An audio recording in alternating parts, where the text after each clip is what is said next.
Good evening. My name is Nital Jethalal, and I'm the Executive Director of the Institute for Future Food Systems. It's a pleasure to be with you here all this evening. Since tonight's about the power of animals, I wanted to open with a question. What are animals worth alive? In 2019, an IMF economist calculated that a single great whale is worth more than $2 million for the carbon it sequesters, the fisheries it sustains, and the ecotourism it generates. That's up to 20 times more than its value dead. Throughout history, the role of animals has been a subject of deep debate, ensnaring many of the most recognized minds of their times. But 200 years ago, the Industrial Revolution began a process of separation. Mechanized agriculture moved animals out of sight and, for many, out of mind. Today, animals are more embedded in our lives than ever, nowhere more so than in our food systems. Every year, more than 90 billion land animals are slaughtered for food. That's the equivalent of Canada's population being killed every 4 hours, alongside 1 to 2 trillion aquatic animals.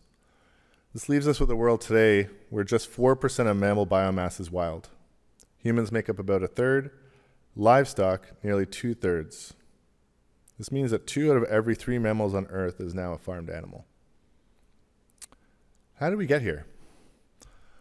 Over the past 60 years, globalization and corporate consolidation created an animal-centric industrial model.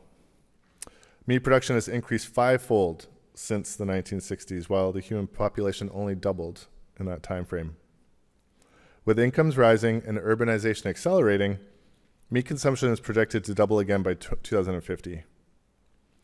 This is a profoundly inefficient system.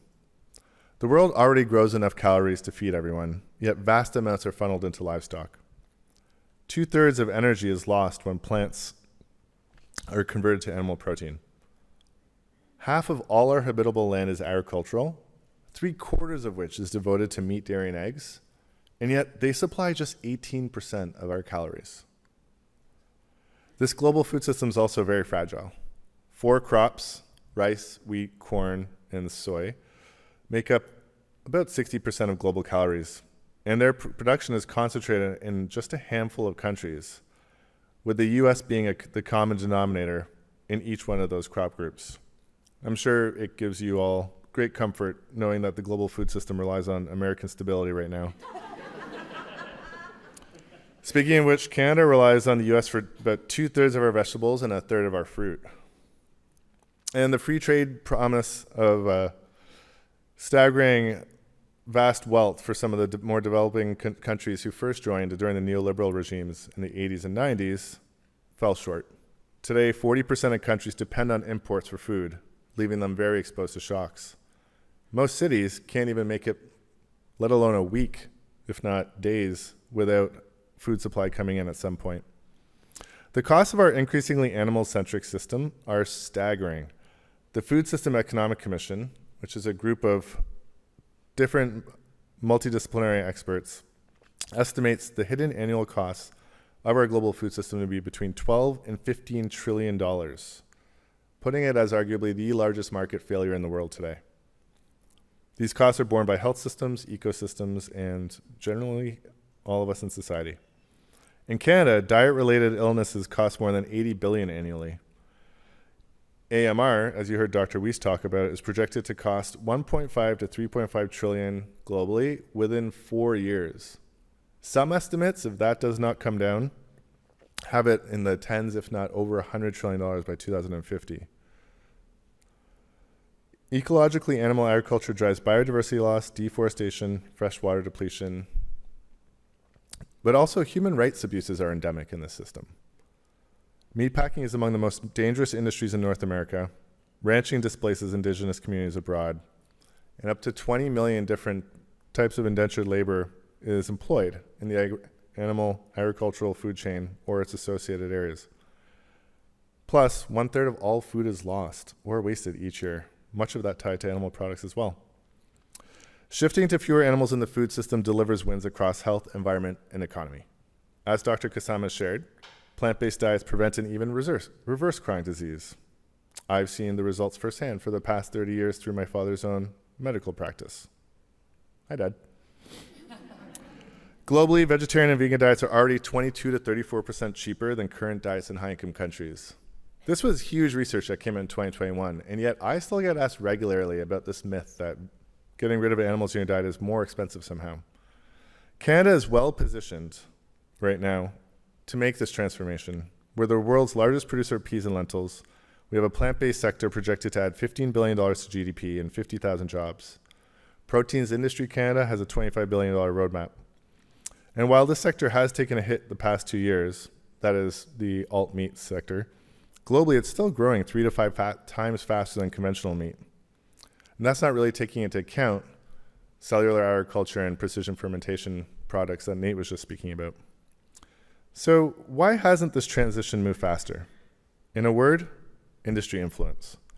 Meat and dairy outspend plant-based foods by lobbying ratios of up to 100 to 1. They spend more on lobbying than oil and gas and the defense sectors. Subsidies to meat and dairy exceed those to alternatives by 800 to 1,200 times. The sector follows the playbook of asbestos, lead, and tobacco industries that came before it, funding research, co-opting scientists, and saturating schools and media with doubt. More recently, they've been waging an aggressive disinformation campaign against foods like plant-based meat alternatives, which, as research shows, are increasingly healthier than their animal analogs. The World Economic Forum ranked disinformation as the #1 global threat this year in the short term. And most of these campaigns by industry target plant-based foods, about 75% negatively. The other 25% pass around information supporting animal products. Beyond this industry resistance, we have faced 3 gaps. We have a knowledge gap.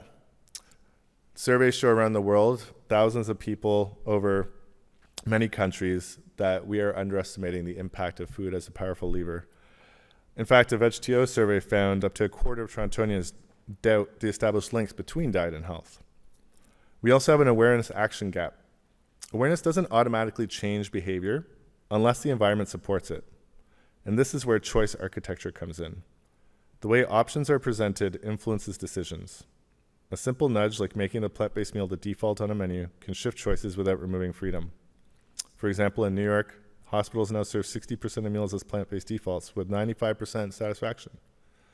And finally, there's fragmented efforts and a coordination gap, both on the government and policy side and within civil society. It's understandable because food is so intersectional, but we do really need to coordinate and work as efficiently as possible.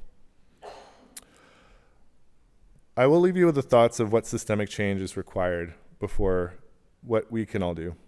Federally, there's a lot of promise in what Canada is doing. We have a national school food program that Nate mentioned. We're updating the infant nutrition guidelines right now for the first time in 10 years. The Public Health Agency of Canada has also launched a preventative healthcare framework that could very well do with more focus on food. Provincially, we can make lifestyle medicine billable, which would be a game changer for the healthcare sector, expand fruit and vegetable prescription programs, and strengthen food and climate curricula free from industry influence. And finally, municipally, we can adopt consumption-based emissions inventories, something that Toronto's actually done. And after doing, we found that food wasn't just 2% of our emissions as initially thought, but 24%, or the leading source. There is no transformation without reskilling labor, and that is a pivotal area that needs to be figured out. Canadian producers are on average 56 years old, and the International Labour Organization has flagged retraining as a top priority globally. We need to figure that out. And targeted basic income is likely going to be needed there too. Finally, individuals matter. What can all of us do? Not just voting with our dollar and our personal choices, but where can we exert some of our own influence? You can start by asking schools, hospitals, workplaces, and retailers to make healthier defaults. Help reshape the decisions of choice architects around you. Small interventions multiplied across millions of daily decisions create tipping points that shift norms. The truth is this: food is the most under-leveraged solution to some of today's crises. By valuing animals and nature alive, by recognizing the hidden costs of industrial animal agriculture, and by mobilizing the benefits of plant-based foods, we can build a system that is healthier, fairer, and more resilient. And Canada, as a leader in plant-based protein production, can help lead that transformation. Thank you.